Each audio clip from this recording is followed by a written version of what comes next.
Nous sommes ce soir à Fraisse. Et pourquoi sommes-nous à Fraisse? Parce qu'ici, de ce côté, il y a une boîte pour écrire au Père Noël. Bonsoir Nathalie. Bonsoir. Bonsoir Mathilde. Bonsoir. Alors dites-moi, quelle idée avez-vous eue de faire une boîte aux lettres pour le Père Noël? Il en existe déjà des boîtes aux lettres?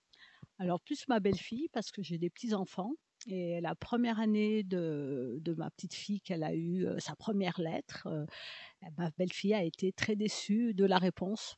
Donc Ah, de la réponse du Père Noël officiel qui habite à Libourne, c'est celui-là? c'est ça, voilà, on a fait la lettre au Père Noël, la lettre, envoyée, par les services de la poste. Mais en fait, la lettre est arrivée, avec plein de fautes au niveau de son prénom, au niveau de notre adresse. Hem Alors vous avez décidé de prendre les choses en main. C'est ça, voilà. Non, la deuxième année, on a quand même refait confiance au Père Noël, bien connu, mais avec son petit frère, en fait, ils ont eu la même réponse, au mot de près, quoi, à la différence de leur prénom et du coup, bah, là, moi, j'ai été trop déçue donc je sais que ma belle-mère est fan de l'ambiance de Noël, donc toutes les 2, on a eu cette idée-là de se dire: «Et pourquoi pas les enfants de Fraisse pourraient avoir leur, Père Noël personnalisé?» Alors cette année en plus, vous avez installé une boîte aux lettres personnalisée. Les autres années, elle était comme ça? Non, les autres années, ma belle-mère en avait acheté une, dans le commerce. Mais qui faisait pas assez, française à son goût. C'est une boîte anglaise sûrement. C'est ça, anglaise, rouge, voilà, mais pas c'était pas ma boîte aux lettres, quoi. Et cette année, vous avez décidé de prendre les choses en main et de la personnaliser. C'est ça. Moi, j'ai demandé à mon fils qui fait beaucoup de choses de ses mains et voilà, donc c'est parti sur une idée et puis, il a fait le reste. Alors, comment les habitants de Fraisse connaissent-ils l'endroit où déposer leurs lettres? Alors nous, on fait passer l'info aux écoles de Fraisse, aux écoles maternelles. On met un petit peu des prospectus, dans les commerces. Vous avez fait des flyers. Oui, on a fait des petits flyers, ouais. On est plutôt bien organisés pour notre petite boîte aux lettres et puis, on a beaucoup partagé sur les réseaux sociaux et la première année, ça a été super bien accueilli. Il y a même la classe de ma fille qui sont venus à pied de l'école, qui ont mis tous leurs lettres et puis, là, c'est notre troisième année, on a toujours des lettres donc c'est sympa. Et vous avez contacté 42 TV pour que l'ensemble du département de la Loire sache qu'il y a ici à Fraisse une boîte aux lettres. Alors, dites-moi, les lettres, elles sont nombreuses, les lettres qui arrivent? Alors, les lettres sont nombreuses. On a des lettres émouvantes, on a des lettres, aussi, ben, où il y a des collages, mais il y a des lettres, quoi. Il y a beaucoup de lettres et puis, il y a des enfants, qui nous font bien rire, quoi, aussi. Alors, vous avez embauché des lutins du Père Noël pour lire ces lettres et pour y répondre?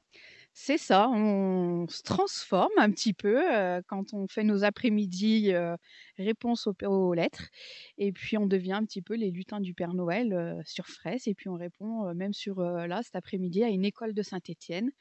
Donc voilà, j'espère que ça leur fera plaisir en classe de lire cette petite lettre. On peut dire quelle école?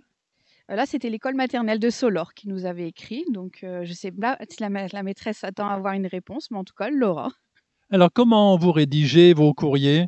C'est vraiment personnalisé avec les prénoms et tout. Oui, c'est personnalisé, les prénoms, on met les adresses, enfin et ma belle-fille va les déposer dans les boîtes aux lettres. Et sur la rédaction des lettres, vous avez des modèles types ou c'est vous qui créez vos réponses? Ah non, là, c'est vraiment l'inspiration du jour, du moment. Bah, déjà, on prend le prénom, donc chaque enfant a son petit prénom. Et après, c'est en fonction de l'âge, en fonction des jouets, ou si c'est marqué j'ai été sage, ou on a eu droit à j'ai pas fait beaucoup de fautes dans ma dictée. Donc voilà, on réadapte nos réponses à la lettre, quoi. Vraiment, c'est à 100% personnalisé, pas tout à fait, enfin, aucun enfant a la même lettre, quoi. Alors, est-ce que vous faites attention à l'orthographe puisqu'elle vient de parler des fautes d'orthographe? Alors, plus ma belle-fille que moi, parce que moi, je colle les gommettes et ma belle-fille, elle écrit. Quel est votre métier, vous? Alors moi, pas du tout. Je suis conseillère immobilière et puis, en dehors de ça, je m'occupe beaucoup de mon fils, je suis aidante familiale. Mais non, il doit peut-être y avoir quelques fautes qui se glissent par moment, mais en tout cas, c'est fait avec le cœur et avec plaisir. Alors, Nathalie, est-ce que vous pouvez nous donner un exemple de réponse que vous avez faite à un des enfants? Bien sûr, là, c'est une plus grande, donc c'est une petite Louise.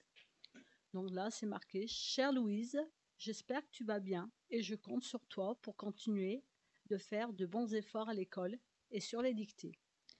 Je dis souvent, ce n'est pas la perfection qui compte, mais tous les petits efforts que l'on fait pour s'en rapprocher. Merci pour ta belle lettre. Je prends note de tous ces souhaits et je mets mes lutins au travail. J'espère que tu seras contente de ce que tu trouveras au pied du sapin. On se dit à très bientôt. Je te souhaite de passer de belles fêtes avec ta famille. Le Père Noël. Bon, c'est un super projet. C'est un projet qui a de plus en plus de succès. Vous avez de plus en plus de courriers. Alors on trouve que Noël part doucement cette année. Je pense que les enfants ressentent un peu plein de choses des parents. Et c'est vrai qu'on a envie d'avoir plus de courriers hein, de partout. Mais on est un peu au début du mois quand même. Donc, alors, pour que nos téléspectateurs sachent où envoyer leurs lettres, comment faut-il faire? Alors, soit ils se rendent directement ici, à Fraisse, à la boîte aux lettres, rue du Belvédère, soit On peut donner le numéro parce que la rue du Belvédère, elle commence loin quand même. c'est le 31 rue du Belvédère à Fraisse. Le facteur la posera dans la boîte aux lettres classique, mais nous, on répondra sans souci. Et puis, si la lettre ne vient pas de Fraisse, il faut glisser une petite enveloppe timbrée avec l'adresse. Comme ça arrivera directement chez eux. Et oui, on imagine bien que vous n'allez pas consacrer un budget au timbre. Alors déjà, on a les gommettes, on a pas mal de choses et puis bon, c'est un plaisir, mais bon, quand ça vient de loin, on peut pas. Donc il faut que tout le monde participe un petit peu. Eh bien, écoutez, c'est une super initiative et on a vraiment plaisir à relayer cette initiative au moment de Noël sur 42 TV. Nous souhaitons à tous une très très bonne soirée et nous vous disons à très vite.